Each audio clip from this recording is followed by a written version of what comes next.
Hey guys, today we're taking a look at my Mermail deck that I've just updated, changed some things around since I last built it. Pretty standard deck, but there are a lot of things that you can do with this deck to make it a little more interesting, and I'll talk about some of that in the side deck. Mermails are generally focused on rank 7 summoning. They have a very powerful rank 7 they have access to, but they also have a lot of discarding effects, a lot of ways to special summon, so they have some additional power beyond that. They have a lot of really good plays they can do, which can make them a very strong deck type. But in particular, those rank 7s just make them stand out and make them very, very strong. So first off in this deck, we're going to be running 2 Aqua Spirit, so giving us access to quick summoning so we can make some interesting plays. We can make some rank 4s with that. Has an interesting effect as well, so we can do some pretty cool stuff there. 1 Dragoons. Dragoons has some interesting things in order to search out, in order to set things up really nicely, so I like Dragoons for this deck. And then 2 Heavy Infantry and 2 Marksmen. Both will gain big effects on discarding, so we'll be discarding for the Mermail effects, and we'll gain additional advantage on the field, which will lead to pretty big plays. If you can also attack with Marksmen at some point and do battle damage, you can also make additional plays, which makes them very strong in that regard. Now for the actual Mermail, so 1 Abysgunde, kind of sucks that this is limited now, but was a pretty powerful card. We could still do a lot of plays without this card, but still very nice to just have access to one of it to make our big plays. And then 3 Abysslinde, so another very powerful card, allowing us to special summon Mermail, so just allowing us to make plays very nicely. And then 2 Megalo, so kind of a choice whether you want to run 2 or not. Definitely don't run 3, definitely too cloggy, but 2 can be nice. It's very nice that he can search out Abyssphere and you can make some plays with him, so very nice. And then 3 Abysspike, so pretty much the normal monster for your deck, allowing you to make some additional plays, setting things up really nicely, searching out your deck, helping it be very consistent. Very nice that you can gain advantage from the infantry cards or the Atlanteans and just make additional stuff happen. And then 3 Abyssteus, so just a rank 7 that's so easy to summon, which is very nice. Also, again, that you can search out. This deck has so much searching available to it, which can lead to a lot of really great consistency, but this card will make our rank 7 plays happen very quickly.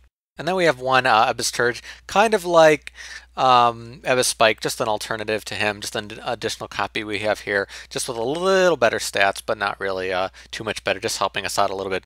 And then 1 Moulinglacia, so just in case we do set up the graveyard well, which we can set it up pretty easily to do what we want since we have all this discarding and special summoning things.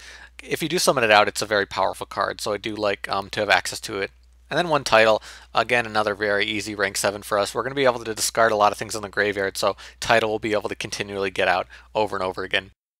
Very limited on the spells in this deck. 1 Dark Hole, 2 Forbidden Lance, 2 Soul Charge. Just cards that I think will be very important for this deck, but otherwise spells are not the main focus in this deck.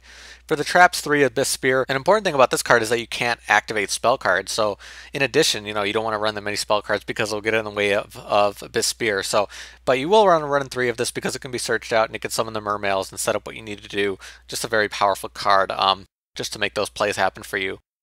And then mostly stable traps, not too much to say there. 2 Deep Prison, 2 Trap Stun. I really like that in this deck. Again, a way to deal with back row, which is nice. And 2 Fiendish Chain, just dealing with effects that will annoy us. But otherwise, pretty standard trap layout. For the extra deck, we're going to be running 3 4s and 7s, most of the ones you'd expect to see. Abyss Dweller, good in a lot of decks, but just in a water deck just makes it stronger. Bahamut Shark can make a lot of big plays for you, so I like having access to that.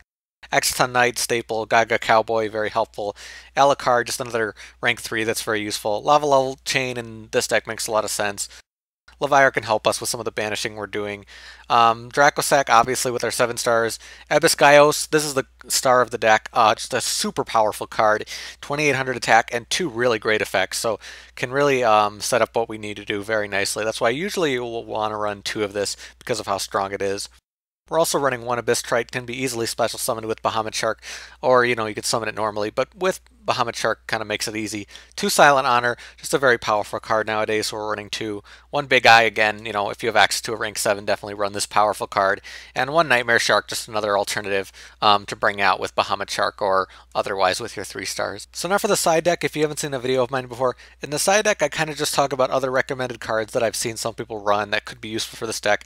Cards I might not be running but could still be very powerful for the deck. Not meant to be a side deck for matches, even though you could use it like that. Just some ideas that you might want to think about.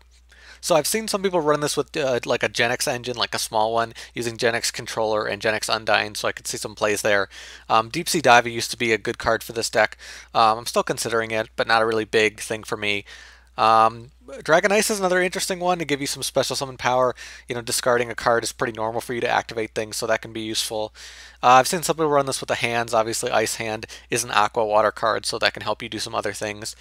Abyss I don't think is really worth running nowadays. If you're going to run it, run one, but otherwise I don't think so.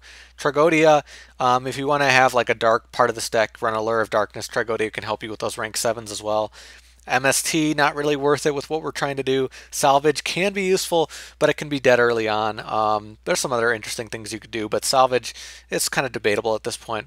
I've seen some people run O-Fish, depending on what you're doing with the banishing. This can be very useful, especially to recycle what you need and then negate something. Can be pretty powerful.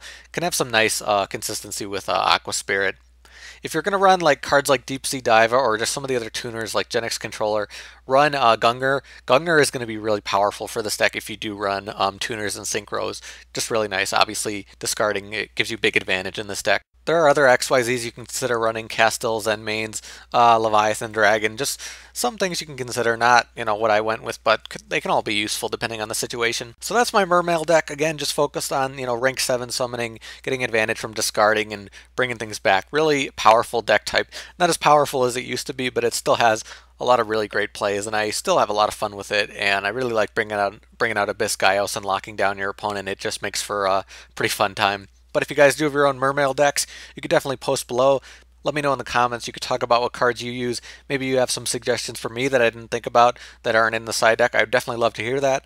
As I'm building my deck and as I'm updating it, I want to hear, what could be better or more useful for it. But that's about it for me. Thank you guys for watching. I'll see you later.